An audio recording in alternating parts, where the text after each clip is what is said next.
สบายดีเนาะทุกคนสำหรับคลิปนี้มาพบกับแอนนาอีกแล้วเนาะในช่องชาแนล DMK โนนึงมาสำหรับวันนี้เนาะแอนนาก็จะมาสอนต่อจาก EP ที่1และ EP ที่2เนาะสำหรับคลิปนี้ก็จะเป็น EP ที่3เนาะสำหรับ EP นี้แอนนาก็จะมาสอนเทคนิคเก่าเทคนิคเดิมเนาะที่ว่าเราจะเจาะจงลงลึกให้มันแม่นยำไปกว่าเก่าเนาะโอเคเดี๋ยวเราจะมาเลือกกราฟกันเลยเนาะสำหรับขั้นตอนแรกๆเนาะเราจะมาเรียนแนวหับแนวต้านสำหรับ EP ที่3เนาะมาเลือกกราฟกันเลยเนาะทั้งหมดจะมีอยู่5กราฟเนาะเราก็จะมาเลือกเลยว่าเราจะเทรดกราฟใดซึ่งปัจจุบันเนาะทองคำมีลักษณะเป็นกราฟเทรนขาลงเนาะแล้วมาเบิ่ง BTC เนาะ BTC แมนลินอยู่ในกรอบเนาะก็คือลินอยู่ในฐานที่ว่าเราสามารถตั้งราคาซื้อราคาขายได้แล้วมาเบิ่งอีทีเรียมเนาะอีทีเรียมก็โอเคเนาะเพราะว่าลินอยู่ในกรอบเนาะตามบทเรียน EP 2ที่เราได้เรียนไปแล้วเป็นไผที่ได้เรียนไปแล้วน่าจะฮู้เนาะไอ้นะใช้เทคนิคใดโอเคมื้อนี้แอนนาก็จะมาสอนเนาะเราจะมาเข้าที่กราฟ .coin กันเนาะเราจะมาเข้ากราฟ .coin นำกันโอเคเดี๋ยวเราจะมาตีฐานเนี่ยครับเนี่ยต้านเนาะให้เราเข้าไปในนี้เลยเนาะมาเลือกกราฟนำกันเนาะเราจะมาเน้นนักเนาะจาก EP ก่อนเราก็ได้สอนไปแล้วมา EP นี้เราก็จะมาเน้นนักเนาะในเทคนิคของเราอันนี้คือวิธีการตีฐานเนาะตีฐานแนวต้านแนวหับเนาะด้านลุ่มจะเป็นแนวหับด้านเทิงจะเป็นแนวต้านเนาะซึ่งฐานแนวหับแนวต้านสามารถตีได้หลายเส้นเนาะหลายจุดเลยเนาะอิงตามว่ามันมีฐานไหนที่ว่าเหมาะสมให้เราตีเนาะคือในกรณีที่นะตีเส้นด้านกลางนี่เนาะก็คือมีราคาที่ว่าอยู่ด้านลุ่มบอสสามารถทะลุจุดนี้ขึ้นไปได้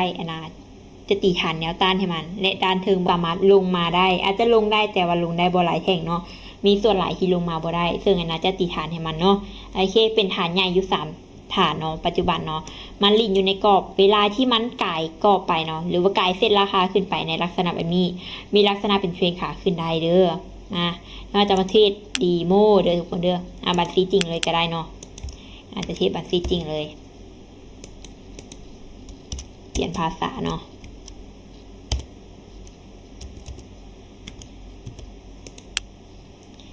เราจะมาเริ่มวิเคราะห์นำกันเลยเนาะสำหรับฐานเนาะทุกคนตีไว้แบบนี้เลยเด้อเวลาเลือกกราฟเนาะให้เลือกกราฟที่มันลิงอยู่ในกรอบเนาะก็คือเราสามารถตีฐานให้มันได้ถ้าเป็นกราฟแบบนี้เนาะขาขึ้นหรือว่าขาลงแบบนี้เนาะไอ้นาบอแนะนำให้เข้าไปเทรดเนาะถ้าจะเทรดเราต้องได้ไปเรียนอีกใน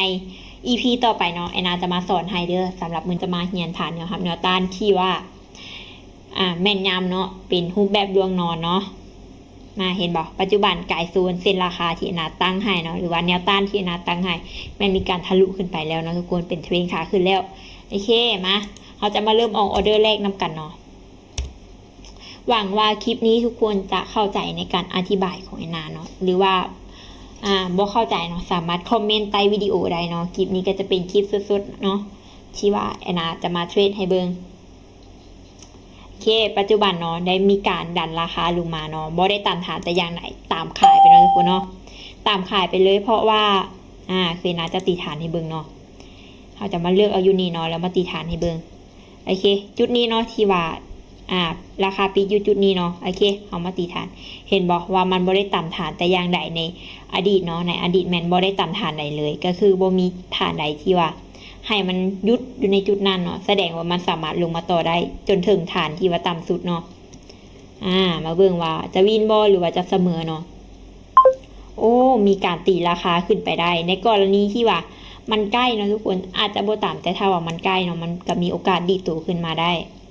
โอเคถ้าว่าอยู่ในบริเวณแบบนี้เนาะถือว่าบ่ใกล้ฐานแต่อย่างไรสามารถตามขายลงมาได้ชัวร์เนาะทุกคน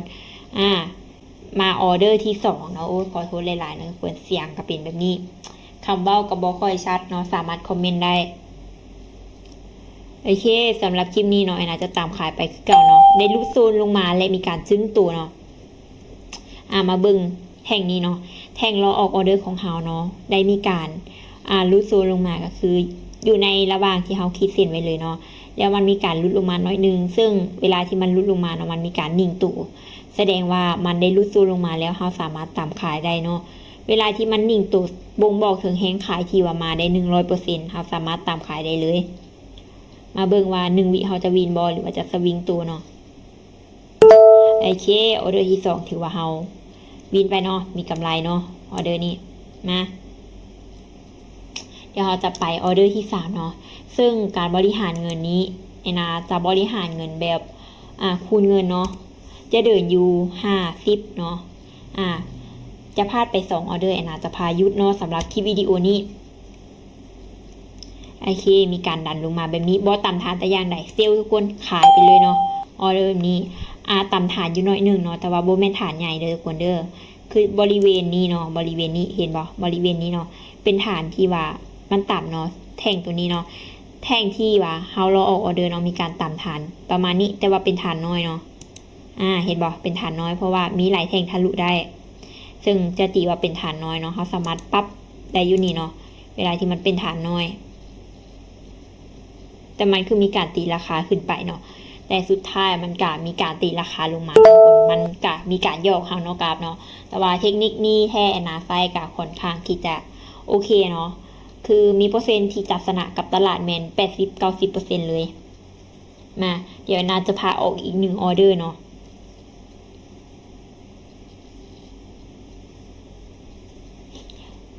สำหรับคลิปนี้เนาะแม่นไผที่บ่เข้าใจสามารถคอมเมนต์ใต้วิดีโอนี้ได้เด้อโอเคปัจจุบันขายเลยเนาะขายเลยแอนนาตามขายไปเนาะเพราะว่าสาเหตุที่นะตามขายเนาะคือแท่งที่ว่าก่อนที่เราจะตามขายไปเนาะแท่งเราออกออเดอร์ของเราคือแท่งนี้เนาะแท่งนี้มีการสวิงตัวลงมาอยู่ในบริเวณนี้ซึ่งบริเวณนี้จะเป็นฐานฮับเนาะฐานฮับประมาณนี้เนาะน่าจะคิดให้เบิ่งเนาะบริเวณนี้เห็นบ่โซนด้านหลังมีหลายๆแท่งบ่สามารถทะลุขึ้นไปได้แล้วช่วงท้ายๆเนาะมีเฮงขายดันลงมาก็ให้เกิดเนาะขอโทษเลยหลายทุกคนก็ให้เกิดมีแห้งขายเนาะแล้วก็เกิดมีใส่ลงมาแบบนี้ซึ่งบ่งบอกถึงแห้งขายชัดเจนในกรณีแบบนี้สำหรับเทคนิคนี้เนาะทุกคนบ่เข้าใจสามารถคอมเมนต์ได้นี่แม่นไผที่อยากจะได้ข้อมูลเพิ่มเติมหรือว่าอยากเรียนกับแอนนาในคอร์สพิเศษสามารถทักหาแอนนาได้